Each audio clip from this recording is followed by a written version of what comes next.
Welcome to the only daily podcast focusing on compliance news of the day. Each morning, start your day with a cup of coffee and Tom Fox, the voice of compliance, to hear about 4 of the top compliance, corruption, or leadership stories you will need to start your day. The Daily Compliance News is a production of the Compliance Podcast Network. First, a word from this month's sponsor, Ethico. If you're a compliance officer, middle managers are crucial in getting your programs from you to your frontline employees. But how do we activate those managers and get them on our side? Ethico's new Middle Manager Toolkit equips you with the skills needed to empower your managers, to promote a culture where ethical behavior thrives and employees feel empowered to speak up. Learn how to turn frontline managers into ethical leaders with our new white paper, Empowering Middle Managers as Ethics Champions. And did I mention you can get the whole toolkit for free? Head to ethico.com to download the full toolkit today. Also, if you are looking for something new and different for the upcoming Compliance Week celebration in November, check out The Compliance Kids. It's my 3-book children's series on compliance and compliance professionals for children. But they make great gifts and great training tools for your employees. You can check it out on Amazon.com. We've linked to it in the show notes. The Daily Compliance News for Election Day, November 5th, 2024. If you haven't voted, please vote.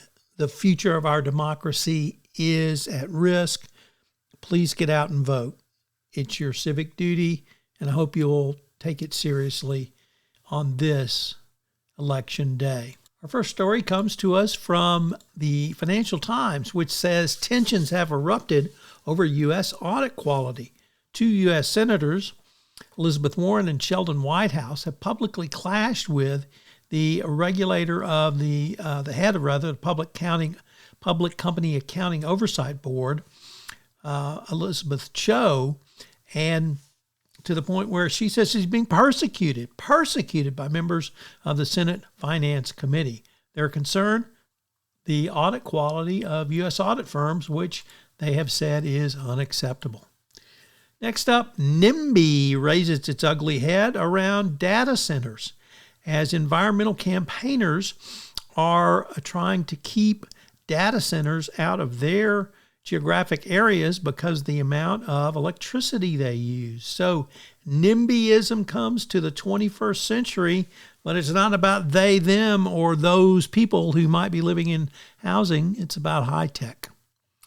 Next up, Reuters reports that the Massachusetts couple, which was subjected by eBay employees to a bizarre harassment campaign after an online newsletter they published through the hire of executives, can seek punitive damages on their claim against the company. It is it is a correct ruling. The actions by eBay were beyond belief and the eBay employees. And to get redress, you have to be able to seek punitive damages. And of course, they're there to punish. And if there's an action that a corporation should be punished for, it's certainly eBay's actions against these employees who had the temerity to criticize them. And finally, is China in your supply chain? Well, it might be time to dislink because with the coming conflict with China, if not economic competition, it's going to be very critical that you do so. The Wall Street Journal reports that U.S. tool makers are moving to cut China from their supply chains. Probably good riddance, but it's actually good business sense because of the geographic tensions and, geopolitical tensions. You may not be able to get your products out of China. Reshoring this information and products to the United States is a great move going forward. As I mentioned at the start of this podcast, the sponsor for the entire Compliance Podcast Network is Ethico. Well, Ethico has a great new offering this month for you, a toolkit for middle managers. This is something that you, as the compliance professional, can use to move your compliance program forward by giving middle managers the skills necessary to answer a call for speak up or when someone comes in their office and raises a concern.